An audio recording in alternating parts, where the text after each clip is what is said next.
Nós vamos tratar um tema que eu acho que todo mundo tem interesse nele, que é as principais estratégias de aumentar o faturamento e o crescimento do seu negócio. Então, assim, bom, todo mundo, né, quando busca alguma coisa, quando quer investir ou quando quer empreender, está buscando o crescimento. Eu acho que, inclusive, na própria carreira pessoal, todo mundo quer ganhar mais, quer produzir mais, né, gerar mais valor aí, mensal aí dentro do seu propósito. Então, independente da cadeia que cada um esteja, eu acho que o growth, né, o crescimento, e muitas das vezes você tem a referência no faturamento para destacar crescimento, a gente é um assunto que, né, toda hora permeia, tá nos grupos, as pessoas estão discutindo e tal. Bom, eu gostaria de iniciar esse assunto. Primeira coisa, faturamento é um indicador, ele é muito importante. Entender a história disso, o histórico disso tudo é muito importante, mas ele não é o único, né? Se eu quero falar de faturamento, não necessariamente eu estou crescendo salvo no próprio faturamento, né? Ou seja, eu posso estar faturando mais e tendo maior problema de rentabilidade, de crescimento, de necessidade de capital de giro. Então a primeira coisa que eu preciso de entender é que faturamento devia vir junto com as demais linhas que carregam junto a ele de custo, despesa, e uma linha muito importante, que no Brasil às vezes é difícil o empreendedor entender isso, que é a necessidade de capital de giro. Qualquer coisa no mundo, gente, que não receba antes de pagar, que o prazo médio de recebimento seja, né, menor que o de pagamento, que é muito raro, ela carrega em si, no crescimento, uma necessidade de capital de giro. Isso às vezes é complexo para o empreendedor, ele entender um pouco isso, porque isso entra aspectos financeiros, aspectos econômicos, aspecto de capacidade produtiva, tem um monte de situações que precisam ser entendidas aí. Outra coisa, controles, né? Porque às vezes a gente entra em empresas, mesmo empresas já grandes, já maturadas, com milhões de faturamento, e a gente pergunta assim lá no financeiro, quanto você fatura? Pergunta lá no fiscal, quanto você fatura? E pergunta no marketing ou no comercial, quanto você fatura? Eu tenho 3 números diferentes. Então, assim, eu preciso de entender o controle interno para saber a minha medição. Outra coisa, eu preciso comparar coisas comparáveis. Vou dar exemplo prático. Geralmente, quem trabalha com commodity, aí sofre um pouco disso, quem trabalha com volume, né?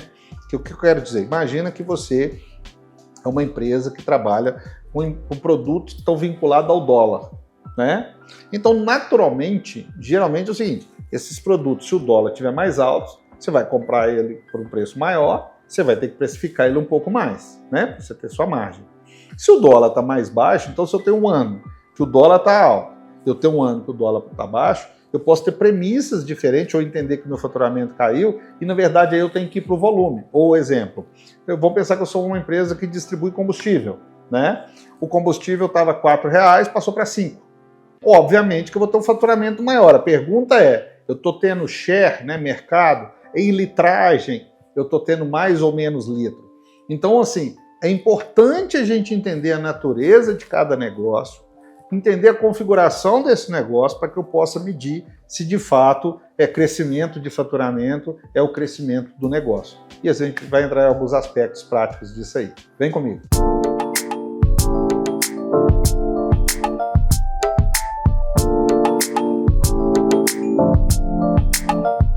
Quais os principais erros que a gente, né, no nosso cotidiano, no dia a dia, nas nossas experiências ao longo do tempo, a gente enfrenta dentro das empresas? Primeiro grande erro, a confusão entre vendas, faturamento e recebimento, né? Parece que tudo é a mesma coisa, mas eu vou dar um exemplo prático aqui. Às vezes é o seguinte, eu posso ter fechado uma venda dentro do mês que não necessariamente eu faturei ela dentro do mesmo mês, né? Imagina o meu caso, por exemplo, às vezes eu fecho um contrato, né? Fecho um negócio através da minha proposta, vai confeccionar a minuta, vai discutir as cláusulas, vai ter o prazo, deadline de agendas, para que daí eu possa faturar, né? Então isso pode não estar no mesmo time, ali no mesmo deadline, as situações. Outra coisa, tudo bem, vamos pensar que eu vendi e faturei, um varejo, por exemplo, né, que seja pronta entrega, um exemplo prático. Tá bom, eu posso ter vendido, por exemplo, R$12 mil de 12 vezes, não necessariamente eu recebi, né? Então, esses aspectos entre vendas, faturamento e recebimento ele é muito importante para que eu possa entender a configuração da minha empresa. Porque olha só para você ver, se eu quero falar com vocês de crescimento de vendas, eu tenho que olhar dentro das vendas, share, eu tenho que olhar volume de produtos, eu tenho que olhar para novos clientes, né? Eu vou ter toda uma esteira, eu tenho que olhar para clientes que eu perdi, mercado que eu perdi, né? Não é só o ganho, eu tenho que olhar para a perda, aprender com aquilo, entender o que está acontecendo. Ou seja, eu tenho que ter diversos indicadores de vendas para que essa esteira possa provocar o indicador de faturamento. Faturamento, então vendas está muito voltado na área de marketing, comercial, tudo ali. Faturamento já é uma linguagem que a gente chama de linguagem econômica. Ou seja, o fato de eu faturar não quer dizer que eu vou receber. Então tem que ter toda uma política dentro do faturamento de cadastro de cliente, de acompanhamento desse cadastro, que é um erro muito comum que a gente pega nas empresas, e vai lá, pega uma empresa e faz o cadastro dela. Essa empresa compra, tá tudo certo, paga. E ao longo do tempo eles esquecem de olhar para isso, de revitalizar isso, de ter um processo de acompanhamento isso, periódico. E essa empresa, às vezes, por exemplo, pode estar com o nome pro Serasa, pode estar no mercado indo mal, os demonstrativos dela estão mostrando outra coisa, eu estou dando o mesmo crédito de quando eu fiz a primeira vez o cadastro, né? Então, esse aspecto de faturamento ele envolve muito a questão econômica, né? Ou seja, quanto que eu faturei no mês, vai ter toda uma cadeia tributária envolta nesse faturamento, então ela é um aspecto mais de gestão, precisa ter profundidade para entender todo esse aspecto quando a gente usa o termo faturamento, né? E depois a gente vai para uma caixinha, que é bem a caixinha da maioria dos empreendedores, principalmente dos micro e pequenos, que é a caixinha do caixa, né? Eu vou receber, quanto que eu estou recebendo, né? E aí eu tenho que ter outros aspectos, de indicadores de entendimento, que é o quê? Eu estou antecipando esses recebíveis, ou seja, eu estou dando prazo e antecipando, qual que é o custo desse capital? Eu estou tendo inadimplência, de que forma, em qual quantidade? Eu estou praticando uma política de cobrança, né? Eu tenho isso claro dentro da minha esteira, ou seja, o cliente não me pagou hoje, qual que é a primeira ação que eu tenho que ter amanhã? A quem é essa responsabilidade? De que forma que eu vou fazer isso? Qual o deadline disso? Eu vou acionar jurídico? Não. Eu vou levar para o Serasa? Não. De que forma? Tudo isso são aspectos que eu preciso de ter para me entender. Porque, por exemplo, eu posso, por exemplo, estar vendendo muito, né? Mas não está entregando a medida da minha venda. Vou pegar, por exemplo, uma construtora, né? Vamos pegar uma empresa que vende produtos que ainda tem todo o supply da cadeia ali de prazos. Ou uma franquia, né? Eu sou uma franqueadora, vendi uma franquia, mas não consigo colocar a franquia para rodar.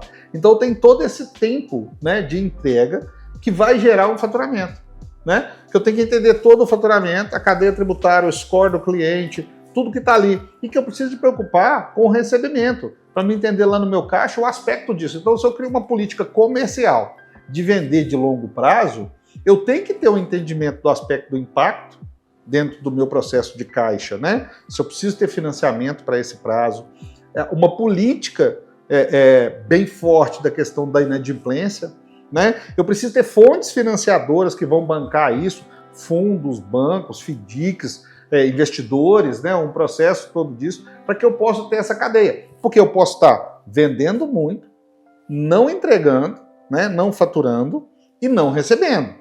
Então, eu preciso ter essa integração desses entendimentos, dessas visões, para que eu possa saber se, no todo, se a minha infra de negócio está funcionando e está gerando valor, né? Outra coisa que pode acontecer, que é básico, óbvio, mas muitas vezes as pessoas não sabem medir, eu estou comprando por 10 e vendendo por 8, né? Aí a gente tem que entrar em alguns aspectos. Por quê? Você vai dizer, mas é claro que não, né, Assis? Se eu vendo por um preço, eu vou colocar um preço maior. A pergunta é se esse preço maior, né, esse gap aí, esse spread que você está colocando, ele vai suportar a cadeia tributária, ele vai suportar todo o seu processo de comissionamento, de terceiros, que a gente chama de margem de contribuição, ele vai suportar toda a sua infraestrutura de back-office, ele vai suportar a margem de lucro de expectativa e ele vai suportar o seu crescimento. Entenderam? São coisas muito distantes e que, dependendo do nível que você tiver, por exemplo, geralmente a empresa micro, pequena, startup, ela olha para a caixa, recebimento e tudo. Quando o game muda, você vai ficar ali do pequeno para o médio, você já tem que entender de faturamento, de margem de contribuição, de DRE, de resultado da primeira linha, resultado da linha do meio, o EBITDA, por exemplo, resultado de última linha, capacidade desse resultado de financiar os investimentos. Eu começo a entrar num outro game. E se eu já estou partindo do médio para o grande, eu já tenho que pensar nos aspectos de equity, investidor, né, trazer novos sócios, entender tudo isso. Então, assim, olha para você ver, já começou falando de faturamento, estamos chegando aonde? Né? Então, esse entendimento, essa esteira é muito importante para as organizações e geralmente aí elas cometem grandes pecados que, né, dentro dos aspectos aí de estatísticas, né, no Brasil, a maioria dos empresários, mais de 80% dos empresários, param numa esteira muito curta de prazo em detrimento de não ter esses entendimentos. Gente, são tantos aspectos, né, que a gente também, para não poluir, nem ficar falando aqui coisas para vocês, para encher o tempo de vocês, porque eu acho que o tempo é um dos grandes patrimônios que a gente tem na vida. Eu vou falar dos aspectos macros, tá?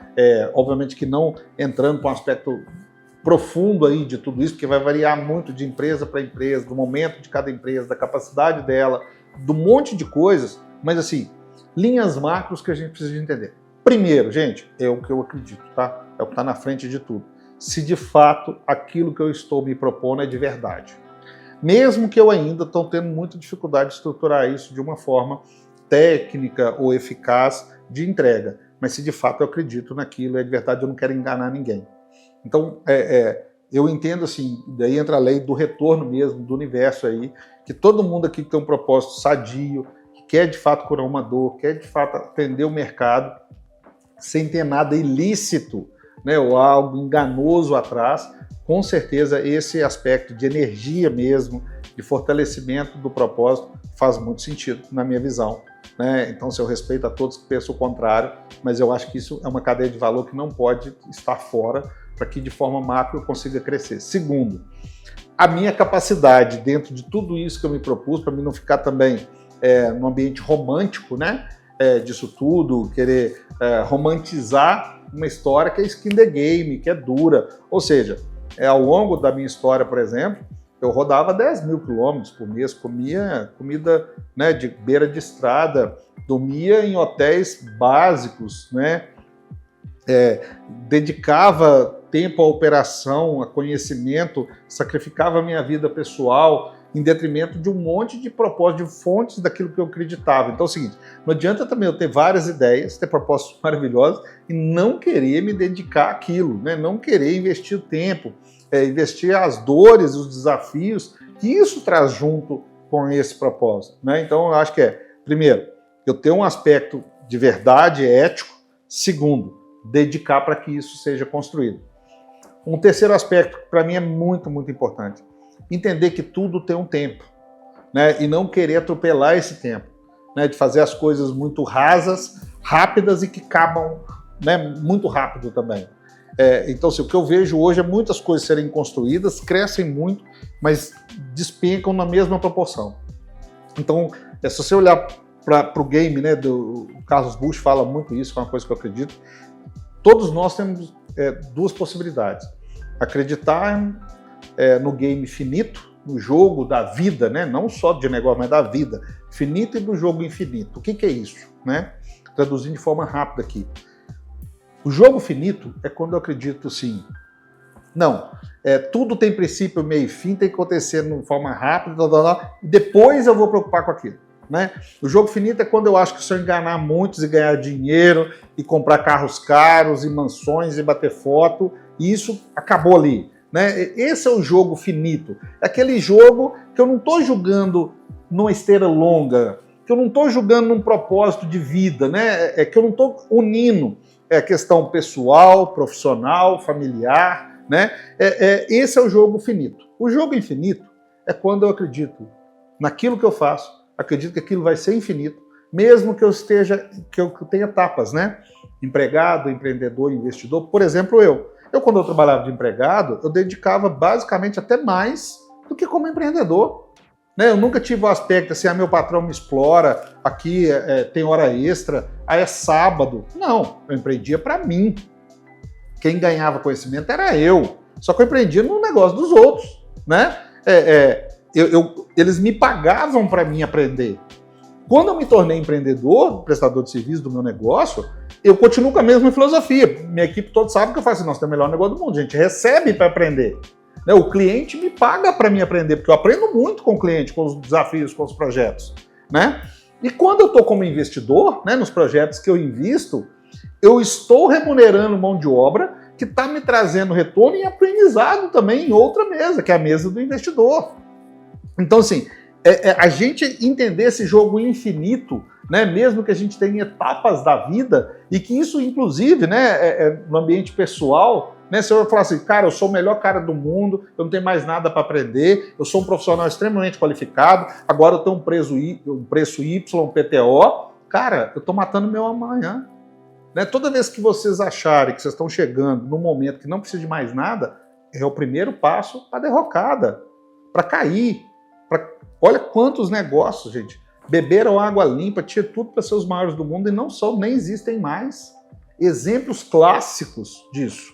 Né? Então, a gente entender esse jogo infinito, entender que as coisas têm, né, uma continuidade, e aí que entra o propósito da jornada, né? Que é um propósito que eu acredito demais. A gente tem que amar a jornada, né? A gente tem que gostar do durante, né? Não pode ser só se eu chegar a um fim que tudo valeu a pena. Eu estou jogando tempo de vida fora.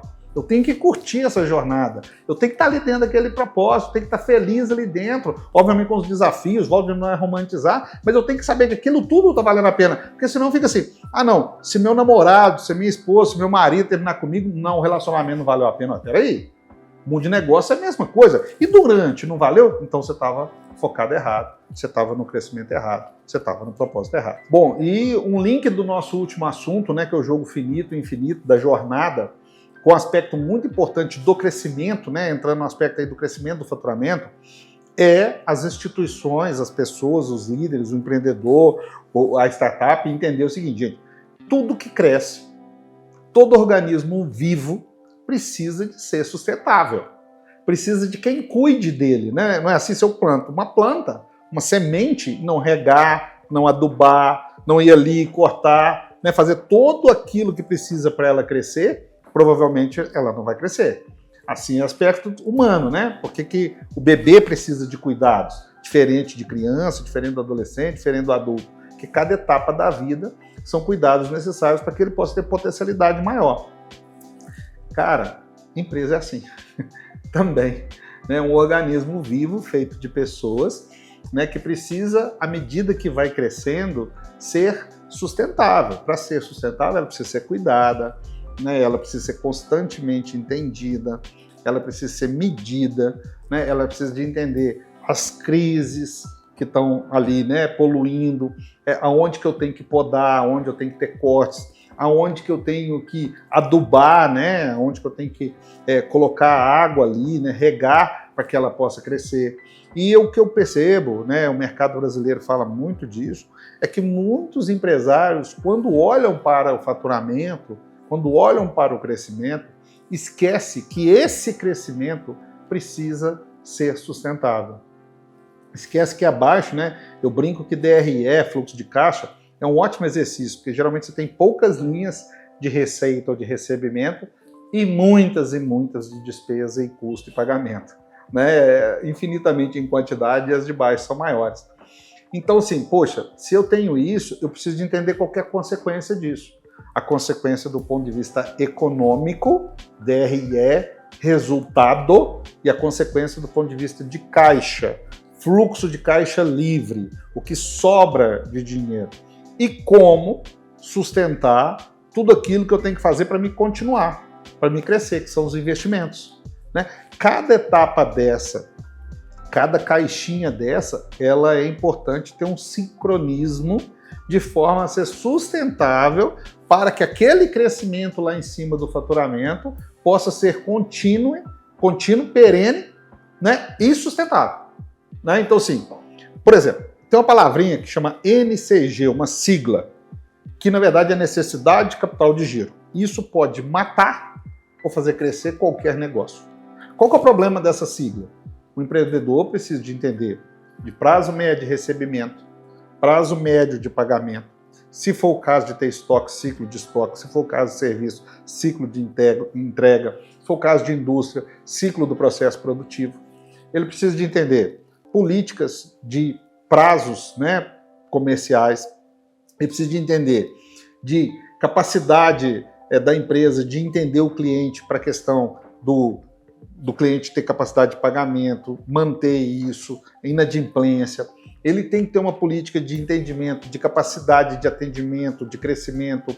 Por exemplo, se eu tenho uma indústria e ela tem capacidade de produzir 1000 produtos, né, e dentro daquela política de crescimento eu tenho que investir de novo na infraestrutura, em máquinas, equipamentos, treinamento de pessoas. Se eu sou serviço, eu tenho que contratar pessoas, né? Se eu sou comércio, eu tenho que talvez ampliar meu galpão logístico, eu tenho que contratar transportadoras, eu tenho que fazer todo um movimento de vendas, né, de vendedor, para que isso seja tangível e qualificável.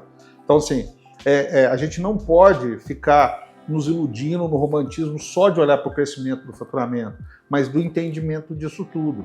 Então, tudo bem, se eu sou uma startup, sou pequenininho, sou um microempreendedor, eu vou olhar para a caixa, tá tudo bem, no papel de pão. Eu estou crescendo, vou passar para um plano do Excel, tá tudo bem. Daqui a pouco eu tenho que ter um RP, tá tudo bem. Mas não esqueçam das pessoas, né, de eu ter pessoas com profundidade qualificada. Então, imagina o seguinte, e não tem certo e errado, não é uma crítica, é um fato. Imagina assim, eu peguei uma pessoa, minha tia, e coloquei lá no financeiro porque ela era da minha confiança, ela que assinaria o token ali para as deliberações financeiras. Poxa, se eu sou micro e pequeno, vai funcionar tudo bem na base da confiança.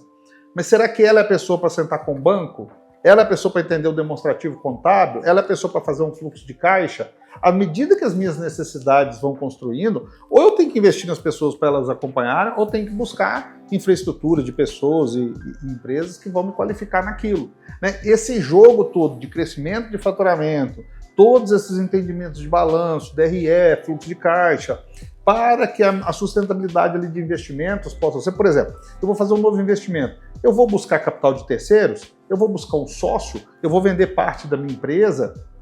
O que eu vou fazer para que eu possa estar financiando tudo isso? Qual que é o melhor caminho? Eu vou usar meu próprio caixa, né? Quantas empresas eu já vi acontecendo? O cara falou, não, eu vou fazer minha sede própria, né? Vou fazer minha sede própria, pega o capital de dinheiro da empresa toda, põe lá e quebra a operação, né? Então, assim, cara, eu preciso de entender. Antes de tomar a decisão, eu preciso de entender. Para mim entender, eu tenho que estar com as pessoas certas, nos lugares certos. Então, se eu tiver um time de venda que arrebenta, que me faz crescer faturamento constante, se eu não tiver um back-office, se eu não tiver líderes de entendimento das consequências disso tudo para as linhas de baixo, provavelmente, através do meu crescimento, eu vou ter sérios problemas, podendo chegar, inclusive, mesmo à falência de uma empresa. Então fica aí a dica, que o entendimento todo em cada momento e o cuidado de financiar esse crescimento é tão importante quanto crescer. Pessoal, para esse tema, eu tenho certeza que, né, a cabeça deve estar fervilhando aí. Então, assim, deixe os seus comentários, me falem das dores, se quiser tratar algum caso específico,